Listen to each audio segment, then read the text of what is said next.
Hey everybody, welcome back to Visual Novel Book Club. I'm your pal Slobie. Of course, my good friend Oren Ronan. Good evening. My good friend Jim. Hey everybody. My good friend Turbo C. Hello. My good friend Polahoko. Hey. My good friend Rosella. Hello. What do you know? Full house. Beautiful. For this, the start of chapter 5. The best the last chapter anyway. Hopefully the best. It would suck if it wasn't good. The ultimate chapter, one might say. It is the ultimate chapter in a couple of ways, and it would suck if it wasn't. But you know, I'm still enjoying the game. So, what the frick happens though in this episode? Jeez, I mean, like, it's technically a continuation of last time. So, who wants to take us through it? So we start off. We're back at the trial. This is still the same trial, just over a different episode. And so we're back for the trial of Von Zieks. And first thing that happens is Sasato's really distracted. I guess after the Ryunosuke attributes it to the revelation that her father was Holmes' partner. And she gives him pulls the old Sasato takedown on him just because I guess she's surprised when he interrupts her sort of being distracted. And then Von Zieks shows up and he's just purely nice, which is it just felt weird. It's weird. It's not right. We need to get an exorcist. And it's not just that he's polite. He finally is like, you know what? I can finally see in your heart that you are truly a lawyer with integrity or something like that. Yeah. Well, what he says is, I can see in your eyes that you're a lawyer of integrity. It's almost like he's about to call us a learned friend, but like genuinely. I'm surprised he didn't make a comment about the shape of them, but you know, he did say that. Oh, brother. I just like that he says, like, no, I can't deny it any longer. That's right. It's a very good way of putting it. I can't deny it any longer. I can see it in your eyes. Yeah. There's a couple of those comments in this reading. They pop up from time to time. Sure, Takumi knows he has a large female audience. He does indeed. Oh yeah, he's playing to it. Kazuma, you gonna pull out your sword? That famous sword of yours? Let me see the tip, just a tip. we do get to see the tip later. We get to see just the tip. Oh my god. That joke will make sense later, trust us. Yeah, just hold yours for like an hour. You get the context now, probably. Put that in your pocket. Yeah, but actually what gets put in your pocket right now is Iris shows up and gives Ryunosuke a lucky charm, which is a Holmes rabbit charm that like hangs off her things. And for some reason needing to be obscure, she tells him that if you run out of ideas, if you have no other possibility occurs to you, just tug on the rabbit's ears. As hard as you possibly can. As hard as you possibly can for good luck. And apparently he just accepts this and moves along. Here, I need you to hold this for me. Don't let anyone else see this. Yeah. Especially not the cops. Also, it gets added to the court record. Yeah, because why not? Yeah, of course. And so we start off with the actual trial itself, and the big revelation right away. I guess because what happens is, first off, before we walk in the door, is they say something's different, and Von Zieks knows something's different, and I think Susie takes a look too and says something's different. So you walk in the door, and the big revelation is that Strongheart, Maelstrom himself, is going to take over as a judge because there are no fucking rules here anymore. Forget about it. There are no rules. Yeah. We don't care anymore. And he basically says that just, in the interest of truth coming out and because this is it's a charged matter, the judiciary involved and all this kind of stuff, he's going to take over the trial. Once again, we start off with Kazuma sounding weird and Maelstrom acting very weird, and it's pretty clear that what they're kind of telegraphing here is that this is a script to be played out, that there's something that is supposed to just happen, and we're gonna have to fight back against it. And the first thing that happens is they need to. So during this recess, everyone at Scotland Yard has been investigating this and has sort of come to conclusions about the activity of Gregson when he was, sort of whatever he was doing that needs to be found out.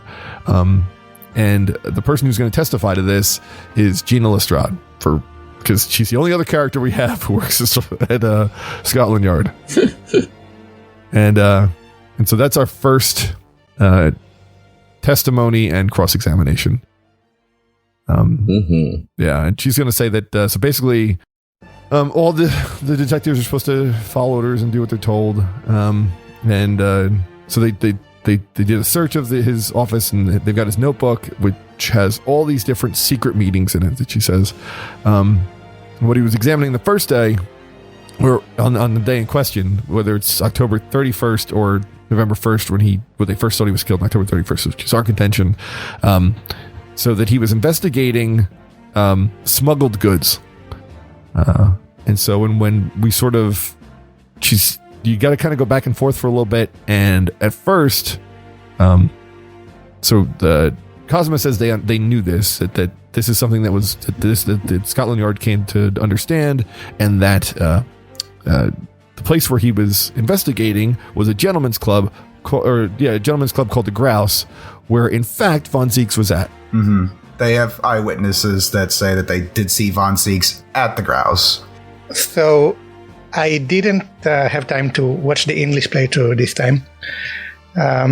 But I do have the site, a Japanese site, that pretty much lists a list of differences between the scripts that I look at.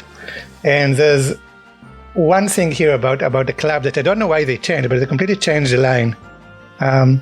Where Naruhodo says what he thinks British clubs are. So I believe in English he just says the places where well-to-do gentlemen socialize with friends and colleagues. In Japanese, what he says is that it's a place where elderly British gentlemen play cards every night. I don't know why they changed it. That's a much better joke, I think. Yeah, So I'll admit, too, when they first said gentleman's club, I thought it was, a gentleman's club, like the euphemism, Like strip clubs in Victorian England? Yeah, exactly. Where I'm like, that can't be right. No, I think they're supposed to be the kind of club you see in British dramas all the time. In all-time, British dramas, where, okay, old people, wealthy old people, sit down. They're just lounges. Yeah, read the paper or sit at a table and play cards, yeah. I don't watch a lot of British dramas, but I'll trust you on that. Yeah. I don't want to be crude or anything, but I feel like a Victorian strip club would be way more interesting. Oh, it would be. Just there's so much clothes. It's like we have to have an intermission or something. Like it's like a 2-hour affair. Yeah, it takes about 4 people just for one person. Ladies and gentlemen, after intermission, we will have layer 3. Layer 3. I don't have anywhere enough money for this. I'm sorry. Yeah. Governor. Cool, blimey.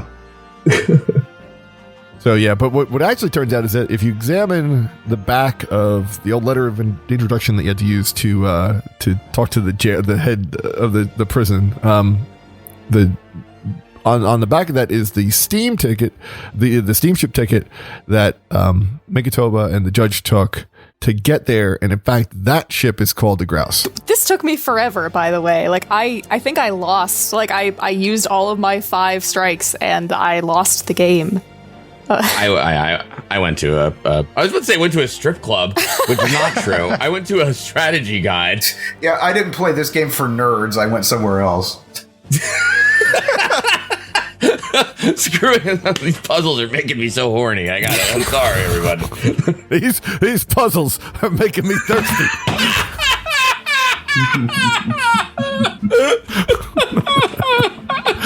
You got it in one. Okay. Yeah, it took me a while too. I got like 3 or 4 strikes, and I'm just like, I'm gonna go through every piece of evidence and just examine the hell out of each one, which took forever until I found it. I just pushed the story mode button. I'm sorry. Oh yeah, that'd probably work too. It's just because we got this piece of evidence so long ago that you kind of forget about it. But absolutely forget about it. And it also doesn't really prove anything. It just proves that there's another place that has the same name, but it still could have been at the club. Yeah, they even say that. It's like, congratulations, Phoenix, you proved that 2 places can have the same name. And then which exactly, it doesn't prove much. And then the next thing you have to do is you have to prove that he was on the ship. Is you got to go into the trunk and look at his passport, which really just says that he could have gone someplace. But apparently that is enough proof. So you present the passport, and that shows that he was on the ship. I think it says that he actually did went someplace overseas and also took someone with him. I think that's it does say that? Okay. Yeah, him plus one passenger, I think. Right, plus one. And so so after you do that, you get to the next thing. The next thing happens is Von Zieks gets involved. Oh yeah, he just appears. Yeah, he's in the dock, I guess, and he starts pulling his good old fashioned. I'm going to put my boots on the stand and somehow get wine again from someplace. Yeah, we see it from like first person view. Yeah, like the boot was real right in your face. POV. He also brought his wine bottles with him. Yeah, and which leads to what I guess the I don't know. I'm skipping ahead a little bit, but it eventually leads to a great scene where he starts toasting to the judge, and the judge says, "You don't point that glass at me, sir." But also at this point, Kazuma also kind of says like, "Oh hey, like I'm impressed. I didn't think you were gonna find that. I'm glad." And it kind of seems like that script that we were following, that everyone was following before, we might have broken through it, because now it seems like we actually have to address, what Gregson was actually doing and not just the cover story. Actually, just before that, when Van Zieks gets involved, he has this great line where it's like, they tell him that he can't be here. His, testimony as a witness where he's like being implicated, it's not reliable. And he's like, look, I'm not going to say anything as to whether or not I'm the Reaper. I'm just saying that the testimony that we've seen so far is bullshit. And if you convict me based on that, that's a shame. If you're going to convict me, do it properly. Yeah. And so two things here is that Kazuma, when he sort of congratulates Ryunosuke on it, he also says, the prosecutor's office is supposed to present this case I don't agree with. Once there's sort of like there's this issue of Von Zieks testifying, both, there isn't an objection from Kazuma, and the judge finally allows. So the two people are going to testify now. It's going to be Gina and Von Zieks are going to testify what happened. I don't think Von Zieks actually testifies anything. He just stands there to provide commentary. Yeah, he's allowed to give like the little whenever you have two people on a stand, he's allowed to be the sort of the cut in. You can say, "Excuse me." Yeah, he doesn't really say much. He just kind of says, look, this person that we have testifying, this Gina Lestrade, is known to lie. She's repeating rumors, and she's reading from a book that we have no idea what its origin is. That's all kind of bullshit, Your Honor. Yeah. Anyways, let's have the accused as the trustworthy source as opposed to the detective. Yeah. And so basically, if you go through here, so this is the point where so you're cross-examining. You have to press like everything here that she's gonna say. She's gonna say like, okay, there's that all this stuff here that in the book was the names of victims, dates, and places and stuff. And when you push her on that, she's saying like, there's always a second name next to each one of these things, and it's normally Asa Shin, which the assassin from earlier. Except for the last one, there isn't anything there. There's just like a question mark. The last entry in there was the 31st of October, and that was one that just said grouse. It didn't say anything else there. Well, I think it did say it had the name of the judge. So like right. So in the victim not slot. In the assassin part, but yeah, in the victim slot it had the name of the judge. Yep. Jigoku. Yeah, we have to press her to reveal it because she can't read it well because it's Japanese name. Yeah, she has to like sound it out. And there's also a note about it being a criminal that got away from the Reaper in court 10 years ago. And then sort of you have to keep pushing her on this. And so the next thing you do is she has to like say to you like, wait a second, I don't care what all this is going on. Gregson didn't do it. The boss didn't do this. You're always saying objection. You need to say it now, and find this here. Yeah, this scene kind of got me because it's like she's she's crying and upset, and she's like, well, come on, say objection and like figure out who's lying. You always do it. You always did it before. Mm-hmm. Yeah. And then Ryunosuke kind of thinks about it and he's like, thanks for that. I really needed to know it. I needed to find the Great Ace Attorney 2 Resolve. On Nintendo Switch. No, but he does say resolve, and then you have to point out the contradiction in what was said before, because in previous, when we were kind of saying something back and forth, they said that there was a contradiction, and the contradiction came from actually Kazuma, and then So what you have to do is you have to to point out the contradiction, you have to show the trunk, and you got to show. Here we go. So you got to point to the right side of the trunk. There's a metal shard sticking out, and he's like, "Okay, now you got to pull out and show the rest of the court your sword." But we're only interested in the tip. So the deal was that, I think that the problem was that Gina stole Gregson's notebook from the little trunk that she took from the scene. But it says on the evidence that I think it was Sandwich. Sandwich took the trunk from the scene, and then Gina stole it back, and it never made its way back to the prosecutor's office. Mm-hmm. And so... And Kazuma says that it was a steel trunk at some point, which he couldn't have known. And so we're like, hey, hold up. How are you supposed to know that? You shouldn't have known about the steel trunk. And then it's like, well, that's okay, whatever. I mean, that's circumstantial. Who cares? I mean, the trunk has blood on it, but it's totally not relevant. Right. And then it's like, well, what does that link to? What does that link to me? And if you open the trunk, you can see. First off, on the side, you can see a sword slash. But if you open it, you actually can see that there's a metal tip, just the tip that's stuck in the in that sword slash. And it's like, hey, Kazuma, what were you up to on October 31st? Also, can I see your sword?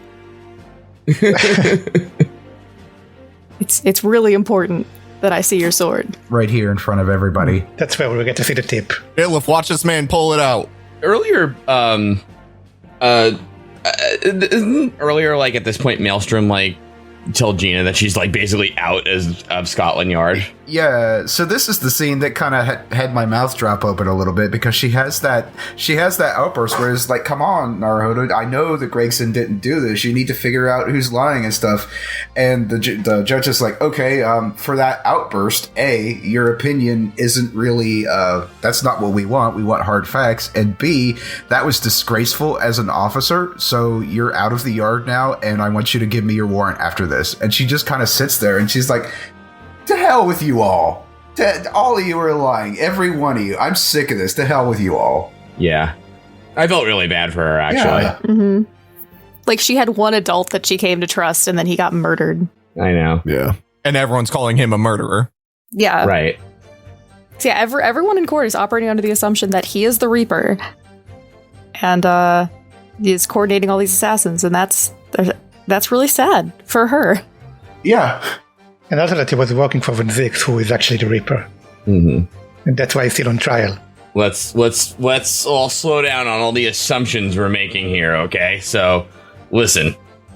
What happened? We're sorry to have backtracked a little bit, but I had to find my resolve. So yeah, after you prove the Kazuma has the big reveal of the sword. Kuruma has shown that the tip is actually broken off in the trunk, meaning he was there. You got definitive proof that not only was the trunk there with Gregson when he was murdered, but that at some point on his trip, Kazuma and Gregson were there together because the point is stuck in that trunk. Which Kazuma is okay to confess to. He eventually reveals that yes, not only so. This is when stuff starts getting complicated. Kazuma says, "Yes, I was there." Gregson is part of the organization of the Reaper. He is not the assassin. He's the mastermind or the planner who travels with the assassin. And in this case, I was the assassin, which is like, what? And so apparently he took the job as the assassin, not intending to kill no one, but to, I guess, go through with this so he could investigate it. Or whatever. He's kind of cagey on what he's doing or why he took it, but he just says, I didn't kill anybody, and the proof is that the judge is still alive. Yeah, and I love this. It's like, Naruhodo's like, okay, then how did your sword get lodged in this case? Why did you draw your sword? And he just flat out says, I don't have to answer that. And nobody calls him on it. look, the gun, like, the victim died by gunshot. I have a sword. Therefore, completely irrelevant. Irrelevant. Right. Then everyone's sort of just like, hey, wait, is the judge alive? Wait, the judge or Gregson?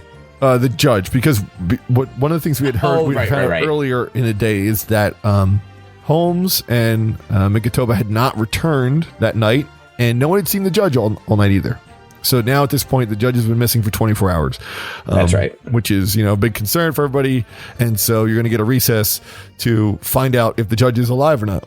Because now it's clearly relevant to the case if he was the object, the next assassination target. Right. And I think the argument that Kazuma has at this point is, well, okay, so I got on the boat intending to assassinate, or not, may or may not intending to assassinate him, but I got on the boat. I did not assassinate anyone. I got off the boat before it departed, and like he even says like, oh, I stayed at some inn to stay overnight, and I signed the logbook, so it's easily verifiable that I stayed overnight in France and did not get on the boat. So presumably because Gregson couldn't kill, because Gregson is not an assassin and he couldn't kill the target. Van Zieks, who is the actual Reaper, but not the tactician or the assassin, but the Reaper. He definitely killed Gregson in retaliation and probably took it into his own hands and probably killed the judge. We assume, like, Van Zieks has committed every crime, and that's what the prosecution is asserting. So yeah, then it becomes kind of important to be like, wait, is he alive? So does not look great for our case if he isn't. Mm-hmm. Yeah. Oh, brother. and they need their testimony in any case, but no one knows where he is. So the judge, Strongheart, suggests a 30-minute recess. And if they can't find him in those 30 minutes, then the case closed and we lose. And so says you're out of ideas, since there's no other possibilities that you can sort of investigate, and you just have these 30 minutes. It's the only thing left to do is tug on Iris's lucky charm, which turns out to be a cell phone. And Iris is way ahead of her time in technology. Yeah, no. Did anybody have any idea, by the way, what was going to happen when you pulled the ears? I will admit I did not. I thought that the head was going to come off and reveal a clue. Yeah, I figured there'd be evidence hidden in it. And then Naruhodo would be like, whoa, I pulled too hard. And Susato would be like, you shouldn't have pulled that hard. Would that have been the whole bit? Yeah, that's how the scene would have played out. Okay.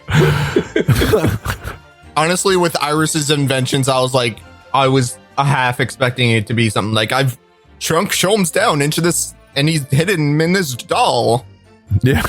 Ow, don't pull my ear so hard. But it turns out, it's the pair to this bunny is hooked on like a Bluetooth to Holmes's ears, which also transmits pulling somehow. Yeah, when you pull the ears on the bunny, the charm that exists on Holmes also grabs his ear. Yeah, you know those little like bear decorations that you could put on stuff where it's like they just squeeze the legs and it's like they're grabbing onto it? It's like that, but it's on his ear. Wait, what is that? I don't know what that is. It's exactly like that, Slow Beef. Yeah, just trust me on this. Okay, sorry. I've been around the world. It looks like it's sentient or something because it's not just doing a little animatronic animation. It's enjoying it. It tries to get back onto the ear when he takes it off. Yeah. Yeah. I'm sure Iris enjoys it, so she animated it that way. Yeah, she's the one that told us, pull it as hard as you can. But it can transmit the voice very clearly from London to France. To be fair, it's like the very closest point in France to England. Still, I don't know how she did it, like, technically. And they don't even bother to explain it. It just works. It's fine. It's fine. But yeah, what's going to happen here then is that but Holmes and Mikitoba will tell you that they are actually on the steamship. They're investigating. They're going to try to find the judge, and they'll find him within 30 minutes. And so now it basically switches perspective over, and the investigation part starts with the point of view character being Mikitoba. Susanna's father, Yuji Mikitoba. And I was a little bit disappointed with this. Like, I think it's neat that we get to.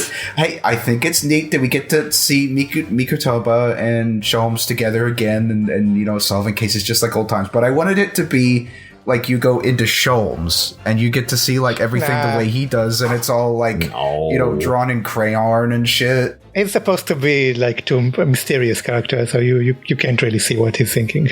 Well, I don't think it would work either. I'm going to tell you exactly what I felt, which is like, who the heck wants to play as Mikitoba? And you know what I mean? Like, that's odd. And then when you realize, no, wait, you're doing the Watson thing. It's like, oh, this is cool. And then I really liked what happened next. And actually, I forgot this sequence even happens. I mean, I played this game like 4 years ago, and I forgot this entire sequence. And I did remember the little, there's like, we'll get to it, but there's an animation move that he does, that Mikitoba does later. Yes. I did remember that happening, but I was sure it was going to happen at the, like, last time, at the renovation. When it didn't happen, when I played it again, I thought, well, it must happen sometime later, but I still couldn't remember this sequence happens. So it was a surprise to me too this time. Again, like the chemistry between Sholmes and Mikitoba is amazing. Like Mikitoba is just like so done with his shit. Yeah, and it's just like, okay, yeah, you're going to do something melodramatic, and you're going to get us both in trouble, and I'm going to have to bail us out because that's how this goes. And it's so familiar and it's so friendly and it's just wonderfully written. Yeah. And I mean, I guess we'll get to it, but I feel like Holmes is actually a bit different here, He's back in his element. Yeah. This feels like real Holmes. He feels more competent, yeah. Yeah, it's like he was a loose end without Watson there. Yeah, the logic sequence later, he's not wrong and he just leading Mikitoba along, but he also knows the right answers straight away. Yeah. Like this time it's totally believable that he really is competent and knows what he's doing. Yeah. Like this is like all he needed was he was missing. Yeah. But so we're on the ship, the SS Grouse. It's heading back from London to Dunkirk to, I don't know, somewhere else. Italy. And we need to get off Italy. And we need to get off before it goes to Italy, so we have a 30-minute time limit too. And we're in like the hallway, just like we started with Case 2 of the first game. And there's a very familiar looking seaman here whose name is Chichin Stroganov. Yes. In Japanese, mabodofu Stroganov. Do you know what mabodofu is? Chicken. No, I don't. No. Sounds familiar. It's a Chinese dish made with tofu and something that's spicy. I don't exactly know what it is. But yeah, I kind of like it that in Japanese, the first names are not things you'd put Stroganoff after. The first one was meatloaf, and it's beef in English. Mm-hmm. And this time it's mabodofu, which is a Chinese dish, but it's just chicken in English. So I like the Japanese names more. It's very silly. But so our mission here is to distract. Also, the other thing about Chicken Stroganoff here is that he has the word Sholmes written on his arm, and it's like it's like weirdly scrawled, and it's just there. And Sholmes is like, a fan, and he's like, what the fuck are you talking about? Who the hell are you? Yeah. And so Sholmes gets to be a little bit offended that he only knows him by name and not by face. But and Mikitoba rolls his eyes. But the point is that we have to distract him so that we can get into I think it was just Jigoku's cabin when he came up. Mm-hmm. And did anyone... I accidentally did the right thing first. Did anyone explore this more thoroughly? Yeah. You just get little funny scenes on the other options. Like you can pretend to be a mouse. Wait, what do you look at to do that? I think the mousetrap? There's a mousetrap on the screen. Yeah, it's a mousetrap by his foot. And you just pretend to be a mouse. Yeah, because that would distract. What Sholmes wants to do is to distract Stroganoff so that he can pick the lock. And he just needs 5 seconds for it. So he asks Sholmes what Russian mice sound like. And Sholmes says that it's PP, which apparently is correct. That's the onomatopoeia for mice in Russian. So Mikitoba just goes pee, pee, pee, and it doesn't impress Stroganoff at all. But what you are supposed to do is just pull the fire alarm. Yeah. And The one right next to him.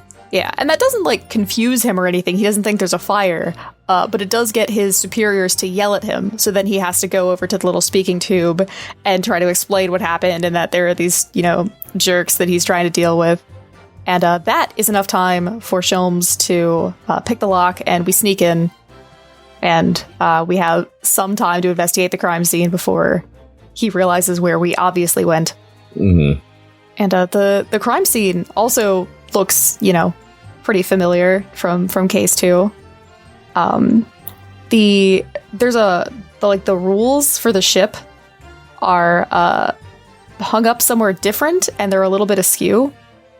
And they've also added a rule that's like there will be additional penalties will be applied if you're hiding in wardrobes or trunks. Which I wonder who that's for. Hey, every roll that gets made, it happened. No better teacher than experience on a ship. That's the thing they always say. Yeah. They add on a ship for some reason. But anyhow.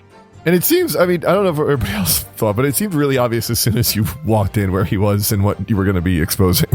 Because everything is a very obvious clue. I immediately looked at the wardrobe because it's like, oh, he's in there just like we were, but we don't even open it. Well, it's because there's a rule against it, so obviously he couldn't be there. Well, we can't break that rule. You wouldn't. The judge wouldn't. You wouldn't open a wardrobe. There's also the little speaking tube has cloth stuffed in it. Yeah. Which as if to prevent sound from getting out of this room, which is highly suspicious. Almost as if someone expected there to be a loud crime committed. But there's not too much else to look at. There's a trunk and a ton of clothes scattered around it, which seems, weirdly messy if the trunk's right there. And a glass of water with ice in it. And they wax loquacious a little bit. They make a big deal about that. It's like, wait a minute, they have ice? Wow, this must be the best room on the ship. There must be some place where they can freeze and make ice. There must be some giant refrigerator somewhere on the ship. Mm-hmm. Only that were relevant somehow, but we weren't in court to know why. Anyhow. Oh, we also find a note in the waste paper basket that says,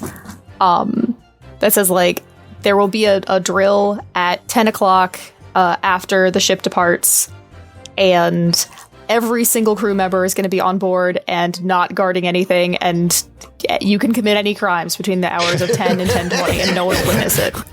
And then there's a shopping list that says eggs, milk, bullets. 10 to 11, purge. In all fairness to the crew, they did add in parentheses, please don't do that.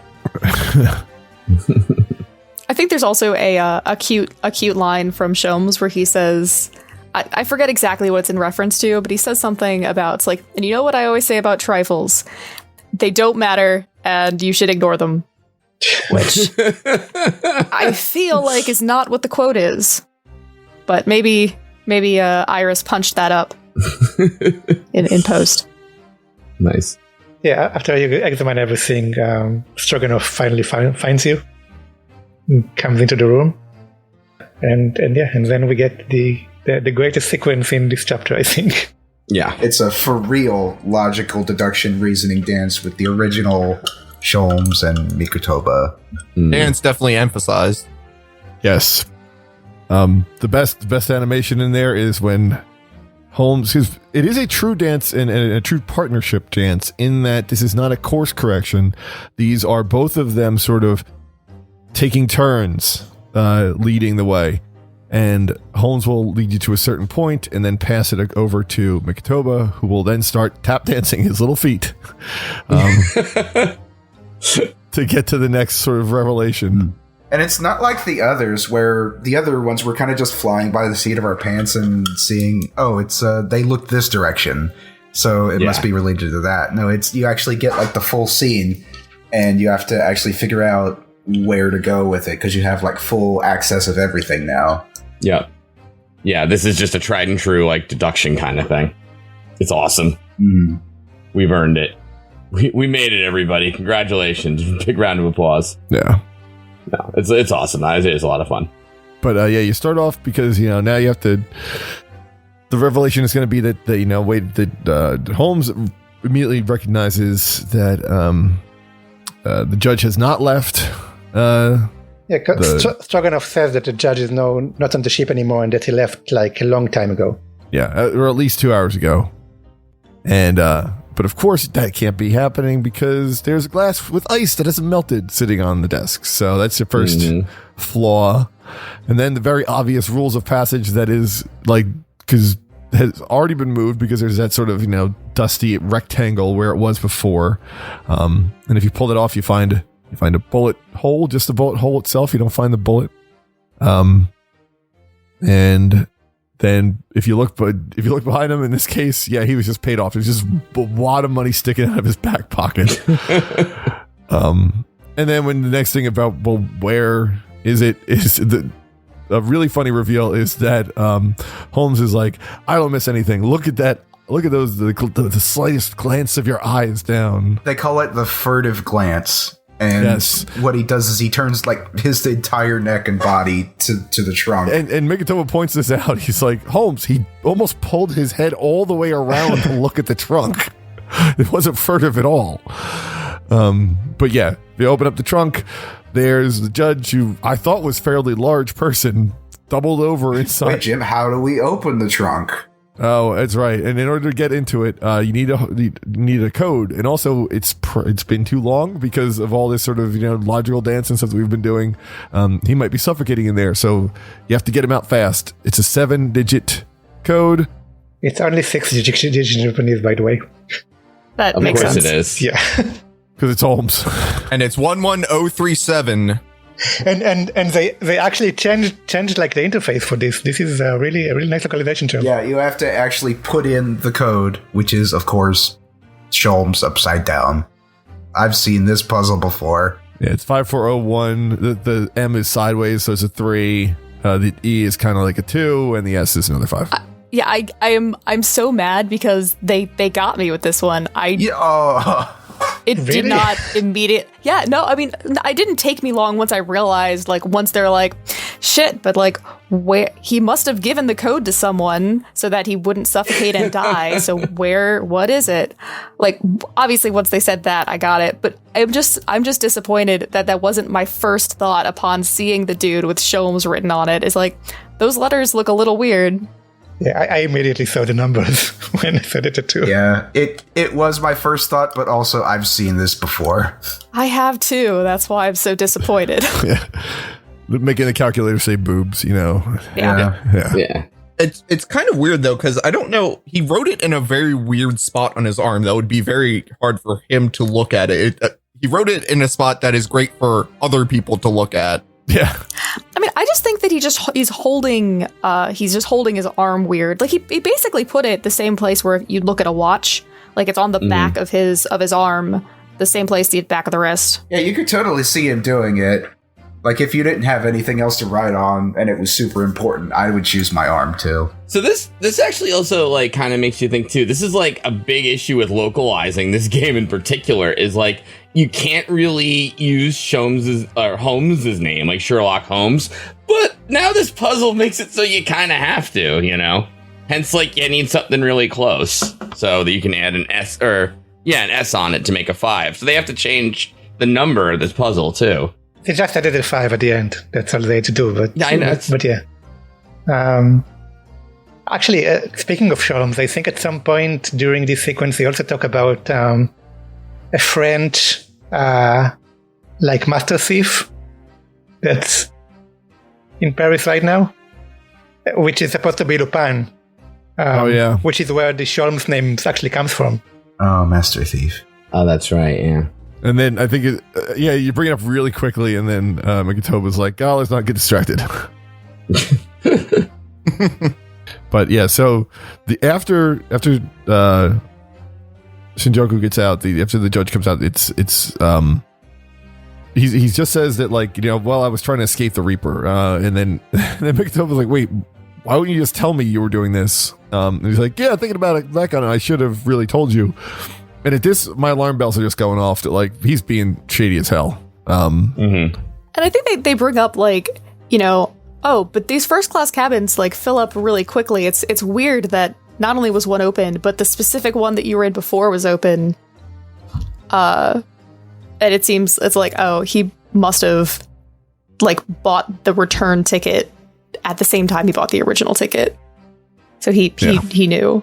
So he's being super shady. And the last thing you find is just like, what do you call it? Something he calls a trinket or a piece of something, which looks to me like off the winding off the top of the watch, like the little fob watch on the top of a pocket watch. Yeah, it's like one of those windy pocket watch fobs. Yeah, and he seems so surprised that it's also, so he didn't know that it was there. Also, we present him with a literal subpoena. Yeah, because at first he says, "Well, okay, you found me, but so what? I'm still living. You don't have any power over me." But we do have a subpoena. So, and he's like the top, not judge, but the top minister for justice at the foreign country, so he can't ignore it. And then Mikitoba says, "Not in international waters," and just shoots him in the head. It's really messed up. I'm surprised, but yeah. They communicate this back to Naruhodo, and so the scene cuts back to the courtroom. And then Strongheart's about to call for the end of the case, and you have to sort of have this big surprise reveal that no, I need to speak. I need to have another witness who's going to clarify this, and it's going to be Jigoku, the Japanese judge, who has now been found and is on his way here, and everyone's especially Kazuma's super shocked. Like, you found him? Yeah, we're really slick with how he presented because, like, they're all like, well, we couldn't find him. We assume he's dead. We've got to do the ruling. He's like, no. Like, we just need one more witness. Judge Jigoku. And then, you can hear like, oh, like it's very slick. Yeah.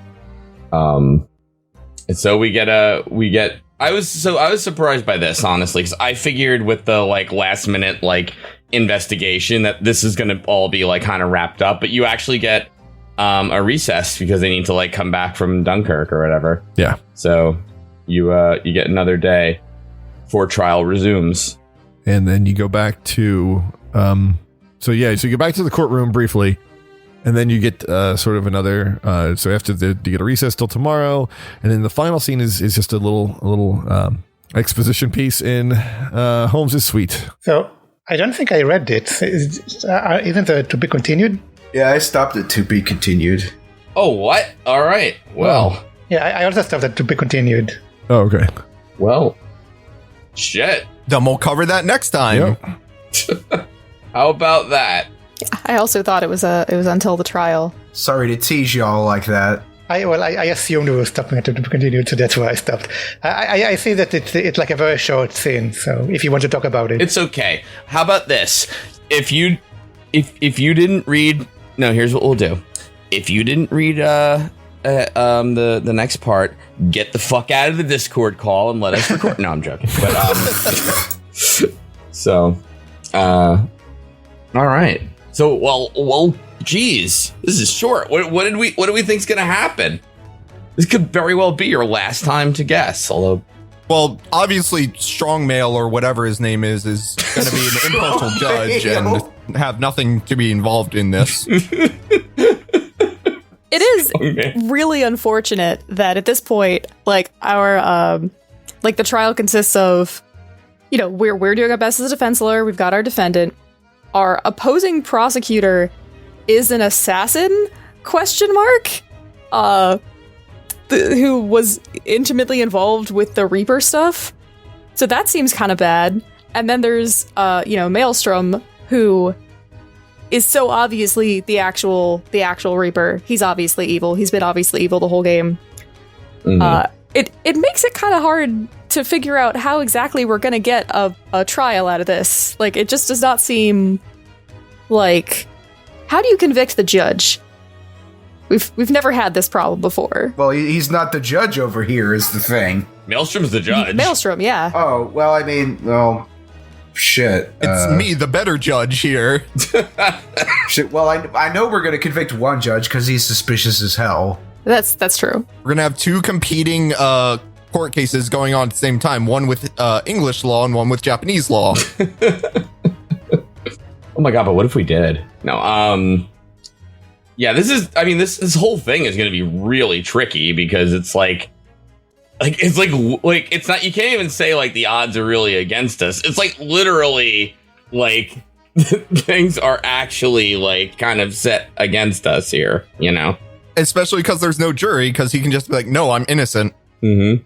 Also, if I was guilty, I give myself immunity. Like, he could just make the rules up and we can't really do anything about it. We also found out this episode he has the authority to fire people from Scotland Yard, so might as well just be the fucking queen. All we can do is hope Mikitoba pulls that plan again and goes, not in international waters, and then drags him out and shoots him in the head or something. So violent. I was really easy. But I think presumably, even though that he's had that gun in his family for decades. What's the gun's name though?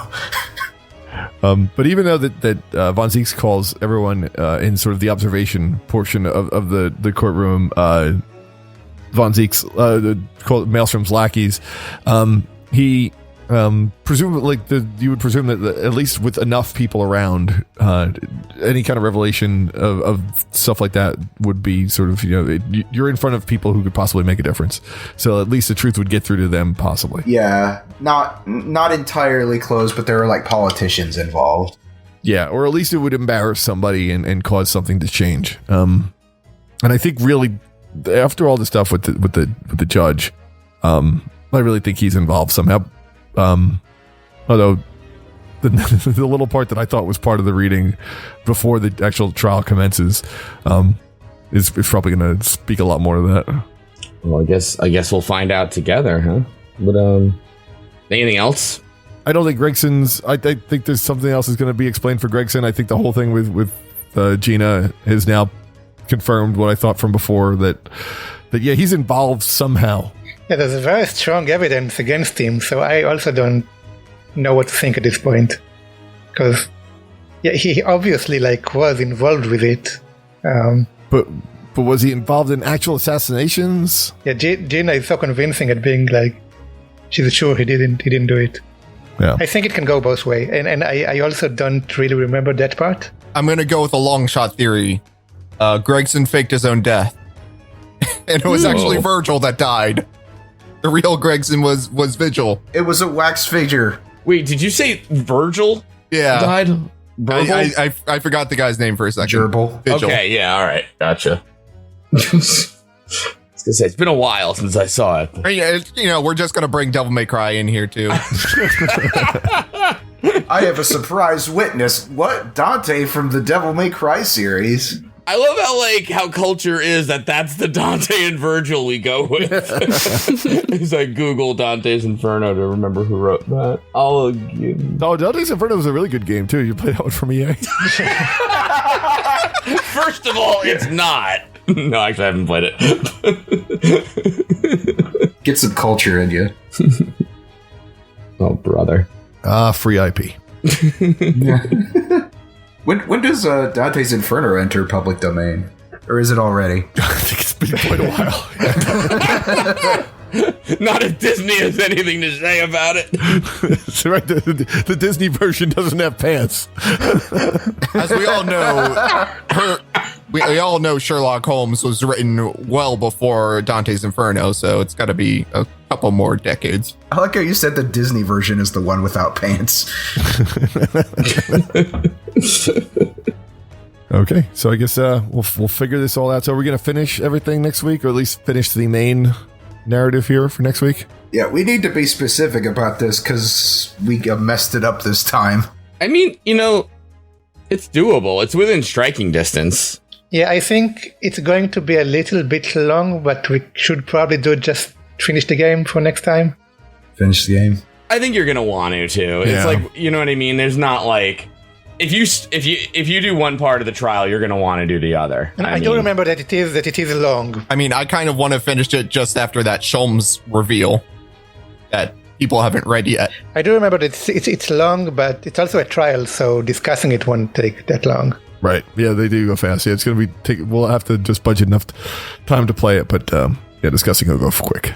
I mean, keep in mind, too, like, worst case scenario, if, like, we start going up on, like, hour 2, we can always just be like, all right, we'll talk about the rest next time, and then leave all of you in suspense. But you can also read ahead, too. I mean, we're not your parents. We're not their parents, right? No. I don't think we have any kids listening. Yeah, I really hope not. If any of you out there are children, don't contact us. Look, we already know Buff Strongheart has already done it all, so. Buff Strong Male. Buff Strong Male. Freaking Buff Strong Male again. I hate this guy. Cad Strong Chest. Judge Roll Beef. I just want to point out, while we have time, by the way, that there is a character in the new Matrix named Chad who looks kind of like the Chad guy. He does. I'm glad I wasn't the only one that thought that. It was 1000% on purpose. Does he have like the little ouch t-shirt? I should see that. I should check again. But anyway. All right, folks. Well, I guess we'll see you all next time.